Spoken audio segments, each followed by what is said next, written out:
연예계는 화려함 이면에 숨겨진 치열한 전쟁터다. 수많은 이들이 스타가 되기 위해 오디션을 보고 방송국 문을 두드리고 소속사를 찾아다닌다. 그러나 누구나 스타가 되는 것은 아니다. 어떤 이들은 실력과 끈기로 정상을 밟고 또 다른 이들은 순간적인 운과 타이밍으로 단숨에 스타덤에 오른다. 하지만 그중 일부는 잘못된 선택 하나로 추락의 길을 걷는다. 오늘 이야기의 주인공, 두 명의 여배우. 이들은 몰래 스폰받다 걸린 여자 연예인이라는 타이틀로 대중의 기억에 남아있다.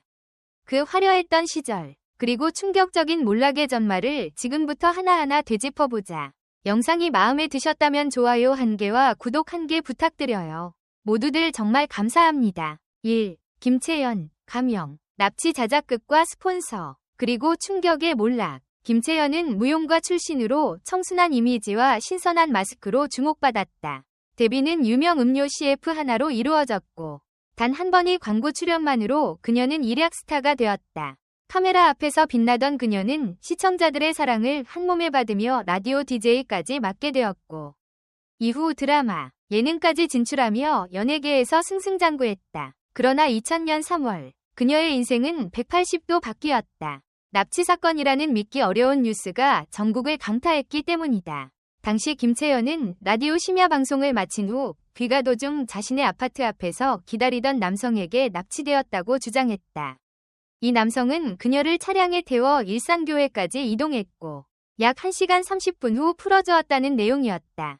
사건은 순식간에 대서특필되었고 그녀는 울먹이며 방송에 출연해 피해 사실을 털어놓았다. 그러나 수사는 그녀의 주장과는 다른 방향으로 흘러갔다. 사건을 이상하게 여긴 김채연의 사촌 오빠가 경찰에 신고하면서 진실은 하나씩 드러나기 시작했다. 경찰 조사 결과 그녀가 말한 스토커는 사실 40대 대기업 간부였으며 김채연과 이전에도 여러 차례 만남을 가졌던 스폰서 같은 존재였다. 문제는 그날 그녀가 이 남성과 데이트를 하고 귀가하던 중 집 앞에서 실제 남자친구에게 들키자 이를 숨기기 위해 납치 자작극을 벌였다는 점이었다. 더욱 충격적인 사실은 그녀가 방송 인터뷰에서 한 모든 말이 거짓이었다는 것이다. 경찰 조사에서는 남자에게 그만 만나자고 말하기 위해 어쩔 수 없이 차에 탔다고 진술을 바꾸었고 납치가 아니라 자발적으로 차에 올라탔음을 시인했다. 스폰서와의 만남, 그리고 실제 남자친구와의 양다리 관계가 드러나며 그녀의 이미지는 걷잡을 수 없이 추락했다.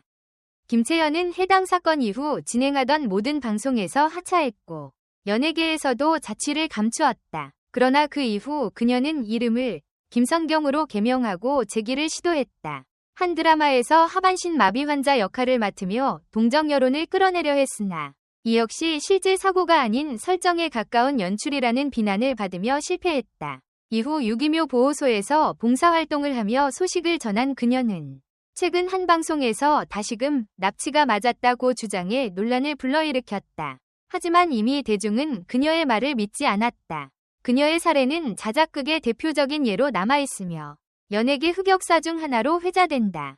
2. 클라라. 계약 분쟁에서 로비 의혹까지. 끝없는 논란의 중심. 클라라는 그와는 다른 방식으로 스캔들의 중심에 섰다. 시구 영상 하나로 전국적인 인기를 얻은 그녀는 섹시함과 청순함을 모두 겸비한 이미지로 언론의 주목을 받았다. 드라마, 광고, 예능 등 다양한 분야에서 활동하며 대세 여배우로 떠올랐지만 2015년 소속사와의 법적 분쟁으로 그녀의 이미지에 균열이 생기기 시작했다. 당시 그녀는 소속사 대표인 이규태 회장이 성적인 발언을 해 계약을 유지할 수 없다며 계약 해지를 요구했다. 이 회장은 이에 반발하며 모든 계약서와 문자 내역을 공개하겠다고 맞섰고 결국 양측의 폭로전이 시작되었다. 디스패치에서 공개한 문자 내용은 충격 그 자체였다. 겉으로는 피해자인 척했던 클라라가 오히려 회장에게 먼저 다정한 메시지를 보내고 타이트한 운동복 사진과 비키니 사진 등을 전송한 정황이 드러났기 때문이다.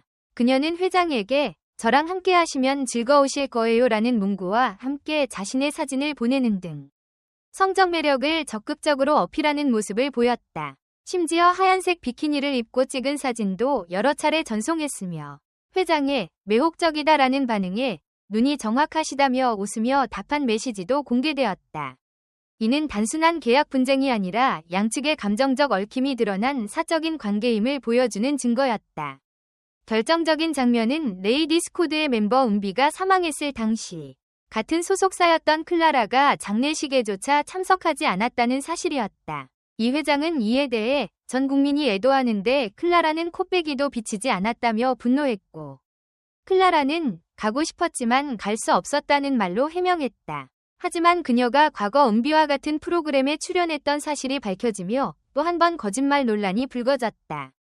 결국 대중은 그녀에게 등을 돌렸고, 클라라는 구라라라는 조롱 섞인 별명으로 불리며 연예계에서 퇴출되었다. 그녀는 이후 중국으로 건너가 활동 무대를 옮겼고 현지 재벌과 결혼하며 호화로운 생활을 이어가고 있다. 하지만 이 회장이 실은 군수 로비스트로 막강한 권력을 지녔고 클라라를 정치적 로비 수단으로 이용하려 했다는 정황까지 드러나며 사건은 더욱 복잡해졌다.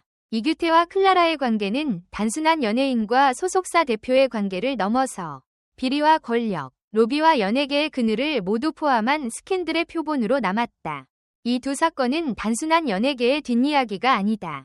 김채연과 클라라는 모두 자신이 선택한 행동으로 인해 대중의 신뢰를 잃었고 한때 누렸던 명성과 사랑을 잃었다.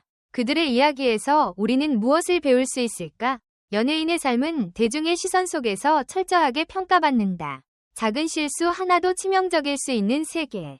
그 속에서 진정한 스타란 외모나 인기만으로 만들어지는 것이 아니라 진실성과 책임감 위에 세워진다는 교훈을 남긴다. 이 두 사람의 사례는 우리가 연예인을 어떻게 바라보고 그들의 행동에 대해 얼마나 많은 기대를 품고 있는지를 다시 한번 생각하게 만든다. 특히 연예인의 개인적인 실수나 행동이 대중에게 미치는 영향은 예상을 뛰어넘는다. 김채연은 그저 잠시의 실수로 큰 파장을 일으켰고 클라라는 지나치게 공개된 개인적인 문제들로 인해 그 신뢰를 회복하는 데 시간이 필요했다. 하지만 그들은 결국 이러한 실수들이 그들의 이미지와 커리어에 큰 타격을 주었음을 깨닫고 그로 인해 성장의 기회를 얻었다. 연예인의 삶은 단순히 무대에서의 화려함과 대중의 사랑만으로 완성되지 않는다. 대중은 그들의 행동을 끊임없이 평가하고 작은 실수라도 쉽게 용서하지 않는다. 이는 그들이 예술적 재능이나 외모뿐만 아니라 인간적인 신뢰와 책임감을 기반으로 팬들의 사랑을 유지해야 함을 의미한다. 연예인으로서 살아남기 위해서는 단순히 좋은 작품을 만드는 것 이상의 노력이 필요하다. 인간적으로도 모범을 보여야 하고 그들의 삶을 어떻게 살아가는지에 따라 팬들의 반응이 달라진다. 김채연과 클라라는 각기 다른 방법으로 대중에게 영향을 미쳤지만 그들이 공통적으로 보여준 점은 자신들의 잘못을 인정하고 그로부터 배우려고 하는 자세였다. 이는 대중과의 관계에서 가장 중요한 요소인 진정성을 유지하는 데 큰 도움이 된다. 연예인은 대중의 아이콘이지만 그들도 결국은 한 명의 인간으로서 실수를 하고 성장한다. 중요한 것은 그 실수를 어떻게 극복하느냐이다. 결국 김채연과 클라라의 이야기는 우리에게 큰 교훈을 준다. 그들의 잘못이 연예계에서 치명적일 수 있음을 보여주었지만 그들이 이를 어떻게 극복해 나가느냐에 따라 결국 더 성숙하고 강한 존재로 거듭날 수 있다는 점을 시사한다. 연예인의 삶에서 중요한 것은 외적 성공뿐만 아니라 내적인 성장과 진정성이다. 이 두 사람은 그 길을 걸으며 앞으로의 여정에서 더 많은 사람들의 지지를 받을 수 있을 것이다. 댓글 섹션에 여러분의 의견을 남겨주세요. 영상을 끝까지 시청해주셔서 진심으로 감사드립니다. 앞으로도 더욱 재미있고 좋은 콘텐츠로 찾아뵙겠습니다. 좋아요와 구독, 알림 설정도 잊지 마세요. 다음 영상에서 만나요.